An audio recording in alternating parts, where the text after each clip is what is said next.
Did you know that covert narcissists are the most difficult to spot? The clue is in the word covert, isn't it? Hidden.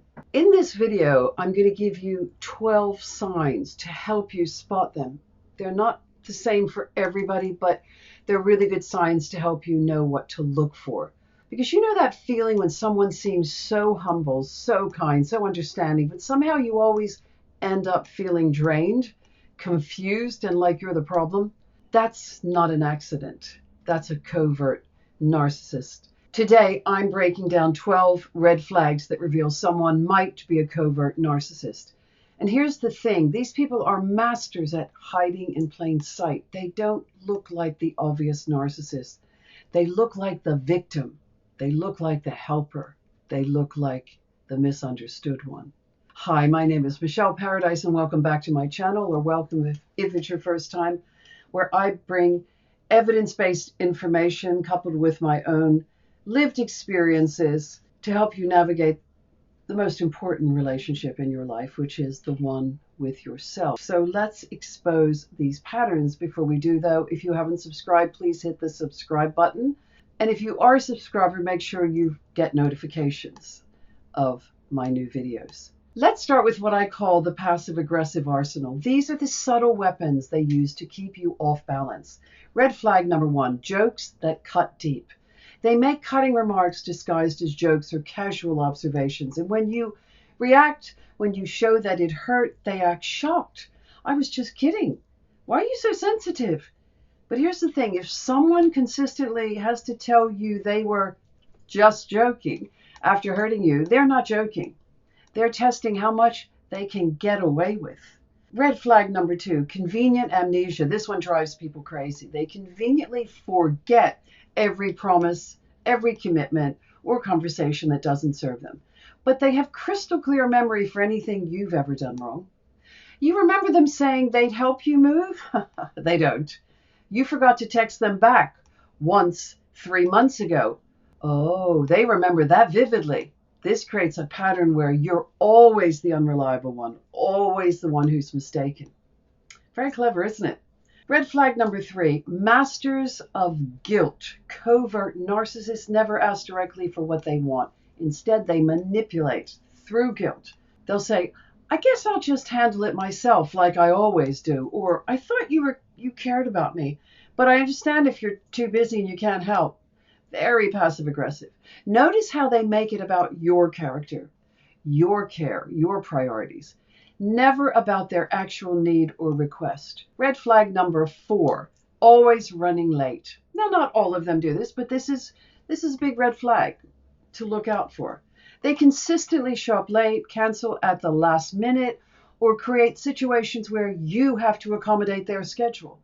And then, this is the key, they act like these patterns are unavoidable circumstances, not choices.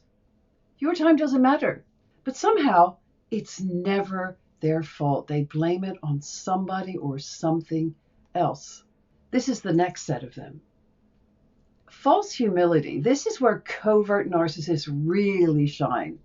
They figured out that in our culture, bragging is obvious. So they've learned to brag while appearing humble. So red flag number 5 is bragging in disguise. I don't like to mention it, but I was actually the top performer again this month. Or, people keep telling me I'm so wise, but I'm just trying to help. They downplay their achievements while making absolutely certain you know about every single one. It's humility as a performance, not a genuine trait. Red flag number 6. I'm going to run out of fingers. Always the victim. Every story they tell positions them as the misunderstood party who was unfairly treated by unreasonable people. They're always the victim of circumstances, never a contributor to problems. Their boss was unfair, their ex was crazy, they didn't love them enough, their friend betrayed them, their family doesn't appreciate them. They're always someone else to blame, always blaming somebody, and they're always the innocent party. Red flag number 7, the hero who hurts. This is a great one. They present themselves as rescuers and helpers. But here's what's insidious. Their help comes with invisible strings attached. And often their assistance creates more problems than it solves. They help in ways that make you more dependent, not more empowered. Because if you become independent, you don't need them anymore, and they need you to need them. Red flag number 8, suffering for applause. They constantly sacrifice for others while making absolutely sure everyone knows about their selflessness. Their giving comes with an invisible price tag of guilt, obligation, and debt that you can never fully repay. They'll remind you of everything they've done for you. They'll reference their sacrifices in arguments. They keep score always. The next category is the emotional withholding strategy. This category maintain control and keep you seeking their approval. So red flag number 9, the cold shoulder. They withdraw warmth and affection without explanation. The emotional climate changes and you feel like you must have done something wrong, but you have no idea what. The withdrawal is subtle but unmistakable, and you find yourself trying to figure out what you did, trying to fix something you can't even name. Red flag number 10, hot and cold treatment. One day you're wonderful, the next day you're somehow disappointing, and there's no clear understanding of what changed. This keeps you on an approval roller coaster, constantly working for their validation, never quite sure where you stand. And red flag number 11, I have no fingers left, is gatekeeping their support. They withhold important information, insights, or emotional support when you need it most. Then they provide it when it serves their purposes. So this creates artificial scarcity around their care and attention. You learn that their support isn't freely given.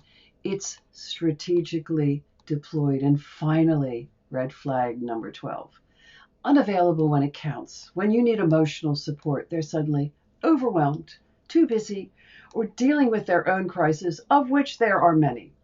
But they expect immediate availability when they need something from you.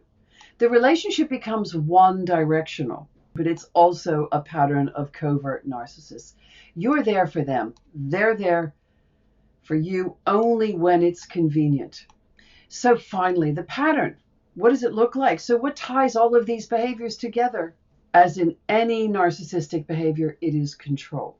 Every single one of these red flags is designed to keep you off balance, seeking approval and questioning your own perception. Meanwhile, they maintain the appearance of being the reasonable, patient, understanding party in the relationship. You end up walking on eggshells, but you can't quite explain why, because on the surface, they haven't done anything. Nothing obviously wrong. They're not yelling. They're not name-calling. They're not overtly abusive, but you're exhausted. You're confused. You're constantly questioning yourself. And as Dr. Romani Durvasula says, the covert narcissist is the wolf in sheep's clothing. They present as humble, caring, even victimized, while systematically undermining your sense of reality. And that's exactly what's happening. Your reality is being undermined slowly, subtly, consistently. So here's what I want you to know. You're not imagining it. If you're constantly confused, drained, and questioning your own perception around someone, that's the signal. Healthy relationships don't leave you feeling this way. Trust your gut. The confusion you feel isn't a sign that you're too sensitive or too demanding. It's a sign that something is wrong. You deserve relationships where you feel seen, heard, valued, and secure, where you're not always walking on eggshells, where you're not constantly seeking approval that's withheld as a control mechanism. If this resonated with you, please save this video or share it with somebody who might need to hear it. And remember, recognizing the pattern is the first step to protecting yourself and healing. Thanks so much for watching. I'll see you in the next one. All that remains for me to say is stay safe. Pay attention to the narcissistic behaviors around you.